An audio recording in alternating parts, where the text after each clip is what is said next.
welcome to Gangaro's Milestone 3 video. Today we will showcase what we have implemented so far. Gangaro is a top-down 2D shooter with the aim of delivering a smooth multiplayer experience with an efficient matchmaking system and the ability to hop in-game with ease. Let's dive into the features we have so far. Firstly, each player will have their own accounts as we build upon Microsoft Azure's PlayFab. We have a guaranteed unique identifier or GUID when a player first enters the game on his browser. This information is used whenever the player enters the game from his browser to authenticate him into his account. Together with PlayFab's Login with Custom ID feature, players can seamlessly log in using their device's unique identifier and store their player data. This data is stored with PlayFab and will be present even after the players close the game. Under our settings page, we allow players to change the username of their account.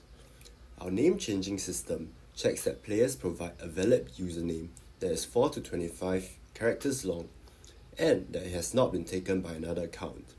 In the event that the username is invalid, an error message will be displayed. Players can also adjust the music volume or the overall game volume with our volume sliders. Our matchmaking leverages Photon Fusion's lobby and session system to put clients into the same matchmaking queue. Before joining the matchmaking queue, players can see the availability of all game modes. Currently, for free-for-all, it accommodates 2 players, while team-based game modes like Team Deathmatch and Control Point accommodates 4 players. Upon starting the matchmaking, players can see the progress of the number of players joining their game. Let's check out our 3 game modes and the gameplay. We have 3 multiplayer game modes currently: Free for All, Team Deathmatch, and Control Point. Free for All does not assign players to teams, with players spawning at random spawn points within the map. The objective is simply to secure as many kills as you can. Currently, the lobby size for this game mode is 2 players, so it offers an intense 1 vs 1 experience.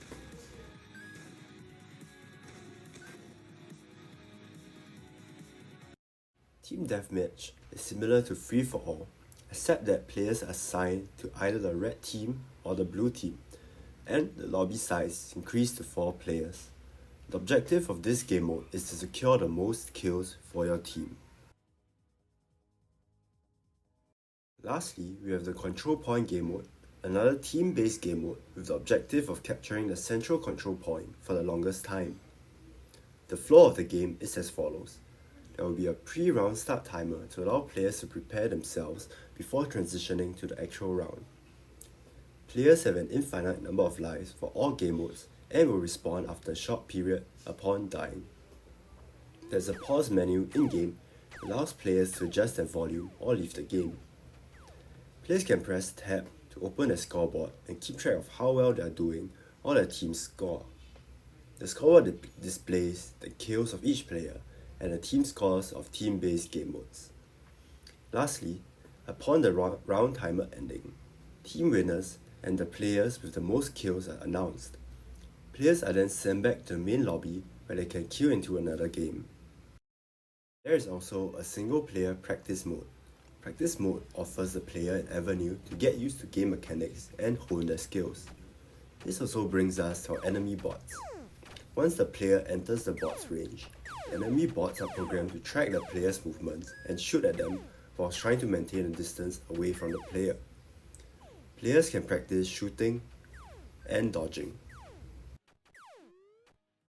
We have added a few more weapons since Milestone 2. Firstly, we have the rocket launcher. This deals more damage than the default cannon at the expense of a slower fire rate and a slower projectile speed. Next, we have the sniper rifle. This gargantuan weapon deals massive damage at its high projectile speed. Moreover, there's a laser slide and players can zoom out upon holding the right click. Last but not least, we have the black box, a small weapon with a high fire rate. However, this is not to be underestimated as it heals the players upon hitting enemies. We also have 2 interactive game objects, the weapon spawner and the health spawner. The weapon spawner gives the player a random, different weapon upon entering its range. The health pack restores a chunk of the player's health. Let's move on to our shop.